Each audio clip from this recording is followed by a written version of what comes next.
প্রাত্যিক physics সলিউশনে সবাইকে স্বাগত।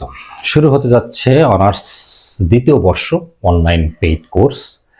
যারা সবেমাত্র অনার্স প্রথম বর্ষের পরীক্ষা সম্প্রতি শেষ করেছো তাদের জন্য একদম ফ্রেশ ব্র্যান্ড নিউ বলা যেতে পারে। অনার্স দ্বিতীয় বর্ষ অনলাইন কোর্স শুরু হচ্ছে। ক্লাস শুরু হবে 1 জানুয়ারি 2025 থেকে। ভর্তি চলমান থাকবে ডিসেম্বর পর্যন্ত। এরপরেও ভর্তি চলবে, ভর্তি সারা বছরই চলে জানো, কারণ ক্লাসগুলো লাইভ নেওয়া হয় এবং যেগুলো সেভ করে রাখা হয় পরীক্ষা পর্যন্ত। বলে রাখি, যারা পেজটি ভিডিওটি নতুন দেখছো তারা অবশ্যই ইউটিউবে লাইক সাবস্ক্রাইব করতে ভুলবেন এবং ফেসবুকে লাইক ফলো শেয়ার কমেন্টস তো করবেই। ওকে, তো এখানে ডিটেল দেওয়া আছে এবং আমার ফেসবুক পেজ হাতিক্স ফিজিক্স সলিউশন, এটাতেও নোটিশ আকারে দেওয়া থাকবে। ভর্তি ইচ্ছুকরা দ্রুত ভর্তি হওয়ার চেষ্টা করবে, কারণ ডিসেম্বরে ভর্তি হলে ডিসকাউন্ট দেওয়া হচ্ছে। তো দেখে নেওয়া যাক। যেহেতু কোর্স নতুন নয়, ফার্স্ট অনার্স প্রথম বর্ষের অনেকগুলো কোর্সই করানো হয়েছে, অনেকেই ভর্তি আছে, সবাই মোটামুটি জানে কিভাবে কোর্সগুলো পরিচালিত হয়। ওকে, তারপরে নতুনরা বিস্তারিত জানতে ইনবক্স অথবা হোয়াটসঅ্যাপে নক অবশ্যই দিবে। তো অনার্স দ্বিতীয় বর্ষের যে মেজর কোর্স 3টা আছে, মূলত আমি ফিজিক্সের স্যার হিসেবে মেজর কোর্সগুলোই পড়াই। মেজর 3টা কোর্স আছে এবং কোর্স পরিচিতি কিন্তু আমার ইউটিউবে সেকেন্ড ইয়ারের মানে দ্বিতীয় বর্ষের কোর্স ডিটেল কিন্তু দেওয়া আছে ইউটিউবের প্লে লিস্টে, তোমরা দেখে নেবে। তো 3টা কোর্স আছে, তার মধ্যে একটা হচ্ছে চিরায়ত বলবিদ্যা, মোস্ট ইম্পর্টেন্ট এবং মোস্ট ক্রিটিক্যাল এবং মোস্ট হার্ড বলতে পারো। এটাতে অনেকেই ক্ষেত্রে দেখেছি আমার কলেজের স্টুডেন্ট বা অন্যান্য কলেজের স্টুডেন্টদের আর কি ইমপ্রুভমেন্ট থাকে বা ফেল থাকে, এটা ওরকম একটা সাবজেক্ট। তো ওইটা দিয়ে আমরা ফ্রি ক্লাস একটু শুরু করব, মাঝে মাঝে ফ্রি ক্লাস নিয়ে আসবো। তো দেখা যাচ্ছে কি প্রশ্নটা কি লিখেছি, খুব একটা ইম্পর্টেন্ট প্রশ্ন এই চ্যাপ্টারে। অধ্যায় 1 মূলনীতির পর্যালোচনা, চিরায়ত বলবিদ্যার প্রথম অধ্যায়ের নাম হচ্ছে মূলনীতির পর্যালোচনা। তার মধ্যে ডিয়ালাম্বার্টের নীতি বিবৃতি ও প্রতিপাদন করে, এরকম একটা প্রশ্ন আছে। তো ডিয়ালাম্বার্টের নীতিটাকে বিবৃতি আমরা পড়ি, শুরু করে দিই। বিবৃতিতে কি আছে?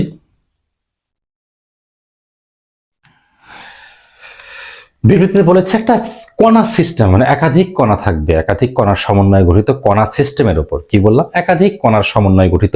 তবে হ্যাঁ, বলে রাখি, এই যে আমি একটা সরাসরি একটা প্রশ্ন শুরু করলাম, এটা তো অনেকেই অনেক কিছু বুঝতে পারবেন আমি আশা করব, কারণ আছে, কারণ এখানে এই ক্লাসিক্যাল মেকানিক্সে বা চিরায়ত বলবিদ্যা কিছু নোটেশন আছে বা প্রতীক আছে, যেগুলো আর কি বড় প্রশ্ন পড়লে কিন্তু হবে না। এই চ্যাপ্টার যখন আমরা অনলাইনে কোর্সটা পড়াবো, তখন কিন্তু এর আগে আরো 2-3টা ক্লাস হবে এটা পড়ার আগে। এর আগে কণা সিস্টেম কি, অবরোধজনিত বল কি, আরো অবরোধের শর্ত কি আছে, কয় ধরনের শর্ত আছে, এইগুলো জানার পরে না হয় এটা মানে বুঝতে পারবে। তারপরেও আমি একটা বড় ক্লাস নিয়ে আসলাম মোটামুটি। এই প্রশ্নটা খুব একটা বড়ও না আবার ছোটও না। যাই হোক, ডিয়ালাম্বার্টের নীতি বিবৃতি করো। তো কণা সিস্টেম একাধিক কণার সমন্বয়ে গঠিত, একাধিক কণার সমন্বয়ে গঠিত কণা সিস্টেমের ওপর, আমি একটু শর্টে লিখছি, কণা সিস্টেমের উপর সক্রিয় অবরোধজনিত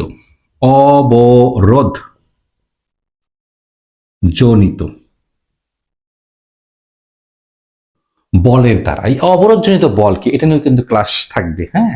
কোর্সে তো থাকবে, আর ফ্রি ক্লাসে দেখা যাক, যদি দেবো, চেষ্টা করবো একটু ভালো ভালো প্রশ্নগুলো উপস্থাপন করা তোমাদের সাথে, কারণ অনেকেই ক্লাসগুলো দেখে, ফলো করে। অবরোধজনিত বলের দ্বারা, অবরোধজনিত বলের দ্বারা কৃত কাজ শূন্য, আমি শর্টে লিখলাম। অপ্রকৃত কৃত কাজ বুঝতে গেলে অপ্রকৃত স্মরণ লাগবে, অপ্রকৃত কৃত কাজের সাথে অপ্রকৃত স্মরণের একটা বিষয় থাকে। যাই হোক, তো অবরোধজনিত কি বলবো বলের জন্য অপ্রকৃত কৃত কাজ কি হবে? শূন্য হবে। এই হচ্ছে ডিয়ালাম্বার্টের নীতি। এখন যদি বলি যে নীতিটার ইকুয়েশন বা সমীকরণ কিভাবে আমরা লিখবো, তখন বলতে পারি, মনে করি কণা সিস্টেমের আইতম, মনে করি কণা সিস্টেমের, এখন আইতম কণা সিস্টেমের উপর, আইতম একটা কণা সিস্টেমে আইতম কণা আছে, আই মানে কি, যে 1 2 3 থেকে অনেকগুলো সংখ্যা হতে পারে। যাই হোক, আই কণা সিস্টেমের উপর একটা বল প্রযুক্ত হলো এফ আই। আইতম কণা সিস্টেমের ওপর এফ আই বল প্রয়োগ করা হলো। এফ আই বল প্রয়োগ করা হলে যদি এখন নিউটনের সূত্র অনুযায়ী কিন্তু আমরা জানি যে প্রত্যেকের একটি সমান এবং বিপরীত প্রতিক্রিয়া আছে। এখন কোন সিস্টেমের উপর এফআই পরিমাণ বল যদি প্রযুক্ত হয়, তার বিপরীতে বিপরীত বরাবর একটা কার্যকর বল কাজ করবে, যেটাকে বলে প্রতিক্রিয়া বল। কিন্তু এখানে প্রতিক্রিয়া বল না দিই বলে আমরা বিপরীত কার্যকর বল বলবো। সেই বিপরীত কার্যকর বলকে আমরা নর্মালি এফ আই দিয়েছি, অনেকে অথবা এফ প্রাইম দেবে, কিন্তু না, এখানে ইউজ করতে হবে আমাদের স্থানাঙ্ক ব্যবস্থা কিন্তু চেঞ্জ, আগের মতো নেই আমাদের। ক্লাসিক্যাল মেকানিক্সে তুমি এফ নর্মালি আমরা কি ধরি, একটা বল F1 একটা F2, কিন্তু এখানে কিছু বাধ্যবাধকতা আছে। তোমাকে প্রতীকগুলো যেভাবে ব্যবহার করেছে সেভাবেই করতে হবে। তো কার্যকর বিপরীতমুখী বা বিপরীত দিকের বল হচ্ছে বলল তোমার এই যে পি বল আবার এভাবে কি প্রকাশ করে, তাই না? যারা একদম নতুন দেখছো তাদের জন্য এই জিনিসটা খুবই অস্বস্তিকর হবে, আমি ভেঙে দিচ্ছি বা বুঝিয়ে দিচ্ছি। এই যে আমরা জানি নিউটনের দ্বিতীয় সূত্র কি ছিল, বস্তুর ভরবেগের পরিবর্তন হার প্রযুক্ত বলের সমানুপাতিক। এই যে ডিপিডিটি বা ডিএক্স ডিটি, এই জিনিসগুলোকে আমরা ক্লাসিক্যাল মেকানিক্সে কিভাবে বলবো, এটা সমান সমান পি ডট, তার মানে উপরে ডট দ্বারা বোঝাবে এটা হচ্ছে একবার ডিফারেন্সিয়েট হয়েছে বা ব্যবকরণ হয়েছে। কারণ এই ক্লাসগুলো আমরা কোথায় পাবো? অবশ্যই এই চ্যাপ্টারের শুরুতে যে আমরা বেসিক ক্লাসগুলো নির্ভর করছি সেখানে পাবো। এগুলো শিখাই আমি, শেখানোর পরে কিন্তু তারপরে এগুলো আমরা ধরবো। তো যাই হোক, তাহলে এটা কি ডিপিডিটি মানে বল, তাই পি ডট মানে হচ্ছে বল। ওকে, এইভাবে কিন্তু আমি মিলিয়ে শুরু থেকে পড়াই আর কি। তো তাহলে এটা যেহেতু ভেক্টর আসে চিহ্ন, আর এটা তো বুঝতেই পারছো, তাহলে এটা বিপরীতমুখী কার্যকর বল। ওকে, তাহলে ডিয়ালাম্বার্টের নীতি অনুযায়ী delta W equal to summation I F I minus dot delta R I equal to 0। তো বলে রাখা ভালো, এই যে বল প্রয়োগ করা হয়েছে, বিপরীত দিকে কার্যকর বল উৎপত্তি হয়েছে এবং একটা সরণ ঘটেছে। এই যে এইটা ডেল্টা আর আই উপরে ভেক্টর চিহ্ন, এটাকে বলবো হচ্ছে অপ্রকৃত বা অলিক সরণ। তাহলে এই দুইটা মিলে এটা যেহেতু বিপরীতমুখী বল, তাহলে দ্রুত বিয়োগ হবে, বিপরীত দিকে কার্যকর বল বিয়োগ হবে, বল থেকে বল বিয়োগ হলে কি হবে, বলই থাকবে। ডট বল গুণন সরণ, অপ্রকৃত বা অলিক সরণ, সেটা হবে হচ্ছে একটা ক্ষুদ্র কৃতকাজ। সেই কৃতকাজটা কত হবে? 0। কে বলে গেছে? ডিয়ালাম্বার্ট। ওকে, এই হচ্ছে এই যে ডিয়ালাম্বার্টের নীতি বিবৃতি করলাম আমরা। এটা হচ্ছে ডিয়ালাম্বার্টের নীতি। ম্যাথমেটিক্যাল ভাবে এটা মানে যদি সমীকরণ আকারে লিখতে চাও, এটা হচ্ছে ডিয়ালাম্বার্টের নীতি। ওকে, এখন চলে আসি প্রতিপাদন। ওকে, প্রতিপাদনে সেই আবার ধরে নিতে হবে আমাদের একটা বিষয় আর কি, যে কোনো কণা সিস্টেমের উপর একটা বল প্রযুক্ত হলো। তো প্রতিপাদনে আসি।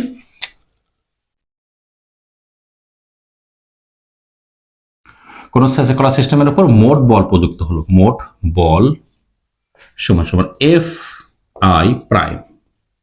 এখন এই মোট বলটা কি কিসের সমন্বয়ে গঠিত, আমরা যদি একটু বলি, আগে পর আমাদের কাজে লাগবে, বই পুস্তকে ক্লিয়ার করে বলা থাকে না। মোট বলটা কি?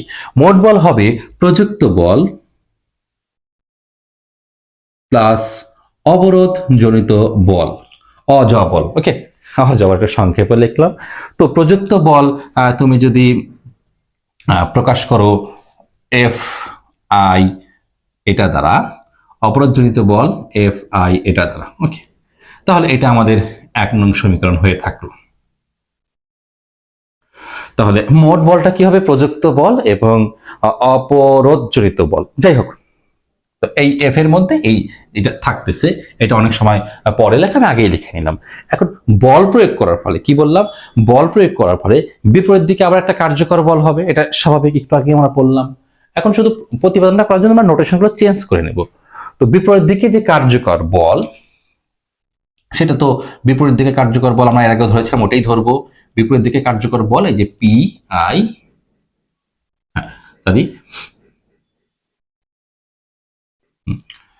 পি আই ডট আর কি। ওকে, সরি, এটা এখানে না, উপরে দিতে হবে। এটা মাঝে মাঝে একটু উপর নিচ হয়ে যায়, কারণ আমরা অভ্যস্ত হচ্ছে ভেক্টর চিহ্ন দিয়ে দিই আর কি, ডট দিয়ে খুব একটা অভ্যস্ত না তোমরা। ওকে, তো শুধুমাত্র এই ক্লাসিক্যাল মেকানিক্স এগুলো কিন্তু থাকবে, ভবিষ্যতে অন্যান্য কোর্সে কিছু থাকবে। তো এই তো, তাহলে আমরা কি বলতে পারি, তো বিপরীতমুখী বল এটা। তাহলে নিউটনের দ্বিতীয় সূত্র থেকে কি লেখা? আচ্ছা, বিপরীতমুখী বল কি হয়? মোট বল আর বিপরীতমুখী বল। তাহলে অর্থাৎ নিউটনের দ্বিতীয় সূত্র অনুযায়ী F I P I equal two কি বলবো আমরা, 0। ওকে, ইকুয়াল টু 0।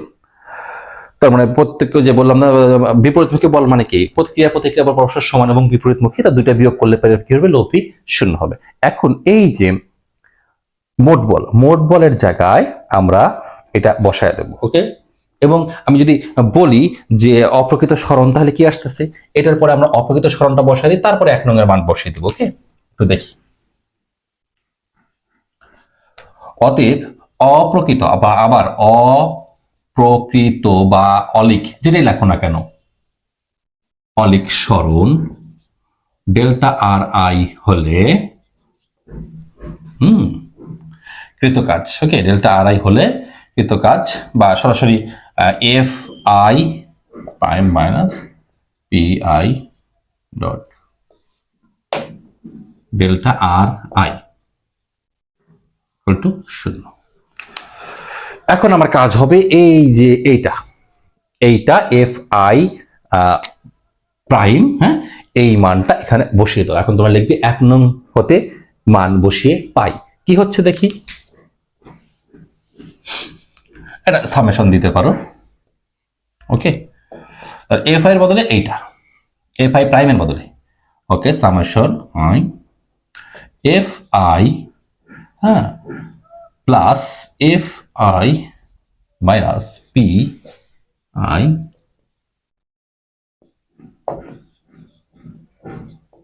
জিরো। ওকে,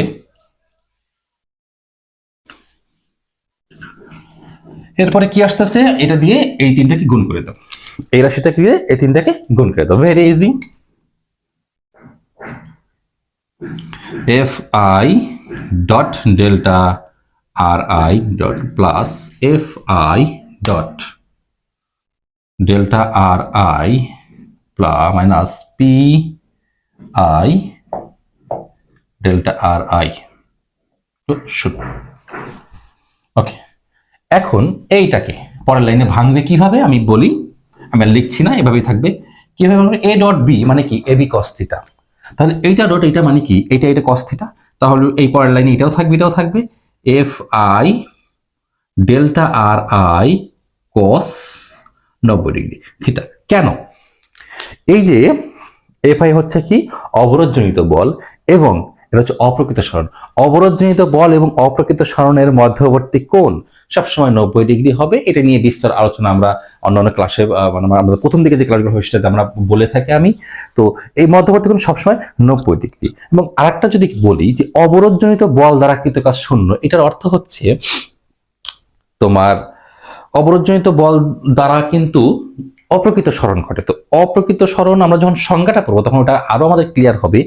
তো এই মধ্যবর্তী কোণ কত, 90 ডিগ্রি। এবং অবরোধজনিত বলের ফলে ভেতরে এক ধরনের ইন্টারনাল ফোর্সের আবার উদ্ভব হয়। প্রত্যেক বলেরই একটা ইন্টারনাল অপোজিট ফোর্স আছে, হ্যাঁ। তো এই অবরোধজনিত বল নিয়ে যখন আমরা পড়বো বেসিক ক্লাসগুলোতে, তখন আমরা এ টু জেড জানতে পারবো কেন 90 হয়। তো যাই হোক, অবরোধজনিত বল এবং অপ্রকৃত সরণের মধ্যবর্তী কোণ 90 ডিগ্রি, তার মানে এই কাজটা পুরোটাই 0। ওকে, 0। তাহলে কি আসতেছে, summation I F I dot delta R I, হ্যাঁ। তো এখন এটা না লিখলাম, এটা যদি 0টা ভ্যানিশ হয়ে যায়, হ্যাঁ, আমি একটু শর্টে করছি। আচ্ছা, এটা থাকতেছে মাইনাস। ওকে, আমি এখানে শেষ করি এটা। ওকে, তাহলে এটা থেকে এখান থেকে পরে এটা কমন নেব। কমন নিলে কি হবে পরের লাইনে, F I P I delta R I equal to 0। তার মানে এইটাই কিন্তু ডিয়ালাম্বার্টের সেই নীতি। ওকে, চিহ্নগুলো না দিলে হয়তো দিচ্ছ, সমস্যা বা চিহ্ন থাকবে। এই হচ্ছে সিম্পল কিছু বিষয়। সিম্পল হলেও এই জিনিসটা থেকে কিন্তু আরো হ্যামিল্টনিয়ান থেকে ল্যাগ্রাঞ্জিয়াস বিষয়গুলো যখন আসবো আমরা, সেগুলো কিন্তু এই বেসিক নলেজগুলো কাজে লাগবে। ওকে, তো আমার মনে হয় অনার্স দ্বিতীয় প্রথম বর্ষে যারা এবার পরীক্ষা দিয়েছ, আশা করি সবাই উত্তীর্ণ হবে ভালোভাবে। এবং দ্বিতীয় বর্ষের যে কোর্সগুলো, এটা কিন্তু আসলে কোনো মানে কোর্স না নিলে কিন্তু আসলে পড়া খুব কঠিন হবে কিছু কিছু বিষয়। ওকে, যদি ভালো রেজাল্ট করতে চাও এবং ক্যারিয়ারের দিকে খেয়াল রাখতে চাও, তাহলে কিন্তু অবশ্যই হ্যাঁ কোর্স নেওয়াটা উচিত। যেটা তোমার ভালো সেটাই করতে হবে। তো ডিটেল তো বলেই দিলাম। আর ফ্রি ক্লাস ডিসেম্বর মাস জুড়ে থাকবেই, অনেক ফ্রি ক্লাস থাকবে এবং পরবর্তীতেও থাকবে। ভর্তি ইচ্ছুকরা খুব দ্রুতই যোগাযোগ করবে।